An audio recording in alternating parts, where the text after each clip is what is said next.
I've actually got two things to share with you guys. I believe that I wouldn't take the time out of our schedule. I know we have a stacked day and a stacked IDS, but I believe these two things are important enough to take the time to do it. So important, in fact, that if we don't get through the IDS, it will still be a win. So I'm going to start with something super chill. There's three types of lessons, always infallible. I've taught on this before, so you guys have already heard this. The first is the lesson you've never heard of that you're learning for the first time. The second is the lesson that you're relearning. And the third is the lesson that you need to unlearn because it was the wrong lesson. So I'll start with something super easy. This is a relearning lesson for me. I woke up this morning and hit my routine, and I was sitting in the office just kind of putting the day together. And I literally, in my journal, for some reason, I was like looking through something old. It was from 2017. By the way, just so you understand my personality, I am never happy, like hardly ever, in the morning. I'm not a morning person. I don't enjoy the mornings. I'm the opposite of Lindsay. I usually think I'm dying in the mornings. That's why Morning Formula was created. It was because I was going to kill people in the mornings. But for whatever reason, I was reading through like 2017, 2018 journals.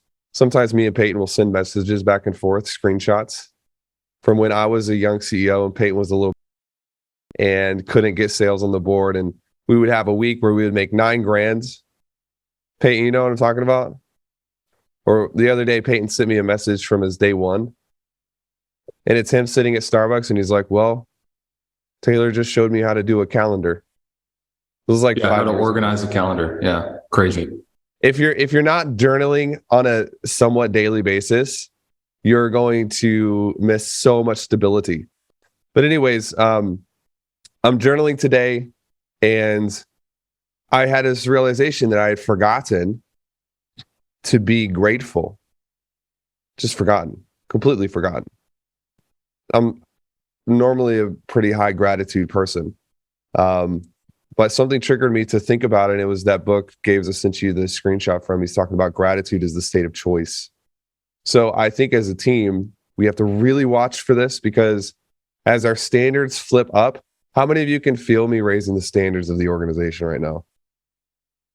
Like being burned by an iron on your face. Like it's just, sometimes it's like Gabe's is yelling at me to leave the team alone.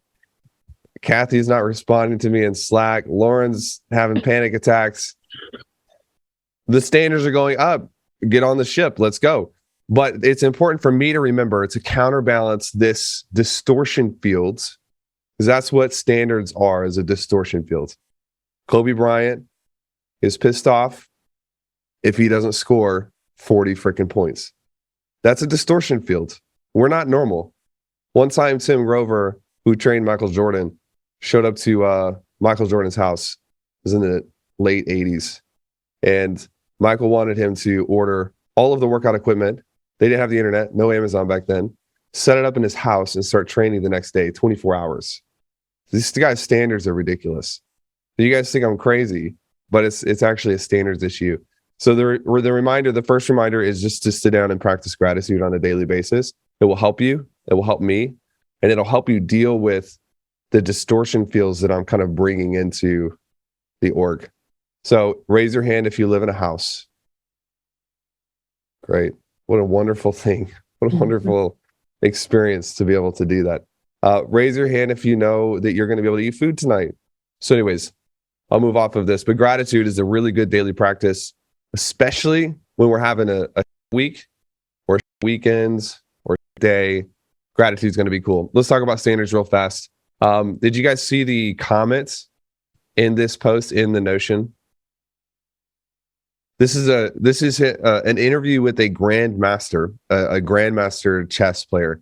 He says most people would be surprised to discover that if you compare the thought process of a grandmaster to that of an expert, which is a much weaker but quite competent chess player, you will often find that the grandmaster consciously looks at less, not more. The key word here is consciously. the chunks of information that have been put together in his mind allow him to see much more with much less conscious thought. We talk about fingertip feel a lot. My fingertip feel is based on 10 years of looking at so much data that now I'm consciously looking at less, but I'm seeing more, right? You can read this whole thing later, but he talks about this is the difference between true mastery and then just an expertise. So what our team is feeling right now is some of us have been at true mastery before, and we've stepped off of that platform, and now we're stepping back onto the platform. I won't name names, but Taylor, Peyton, Dane. Some of you, though, are in new positions, and you're developing mastery for the first time inside of an area of competency. And so here's the risk. The risk is that we will look at what we have to pay attention to, what we have to do, and we will begin to justify not catching things because there's too much to do. When the reality is that you have to use too much conscious thought. You're not at the level of mastery you need to be. What will stop us from getting to grandmaster level is making excuses for why we are not seeing what we need to be seeing. This is frustrating and at times painful, but the issue is not that you have too much to do. The issue is that you are not yet fast enough to get it all done. See the reversal of responsibility. The issue is not that we have too many people to call. The issue is that we are not yet intelligent or cunning enough to create the systems to get it done.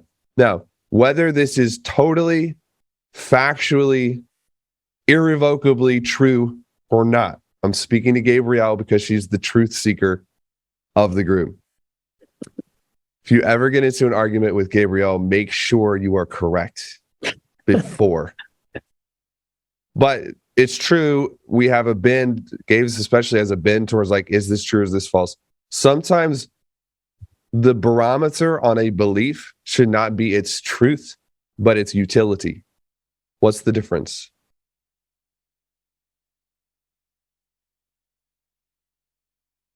Empowerment. What does it make you better? Exactly. Yeah. Something can be like, well, Taylor, there is too much to do. That's factually true. Not useful. I will reject it. Make sense? We're going to have to work on this. This is a tension. This is the normal tension of a fast growing team. Okay. When we reject something because it does not serve us, it forces us to go find something else that does serve us. I feel like I woke up really early this morning. You guys are just catching up. Yeah, we're listening. Okay. This is making sense? Yeah. Yeah. 100%. No, we can't justify any level that is beneath what you guys all voted for a week and a half ago. Right? Because you voted to get into the octagon, and now I'm going to take us up to the octagon. So we can't be making excuses of like, well, we just have too much to do. No. Let's choose to empower ourselves. The second thing is attribution. When we're talking about standards, the grandmaster knows exactly what move lost the match.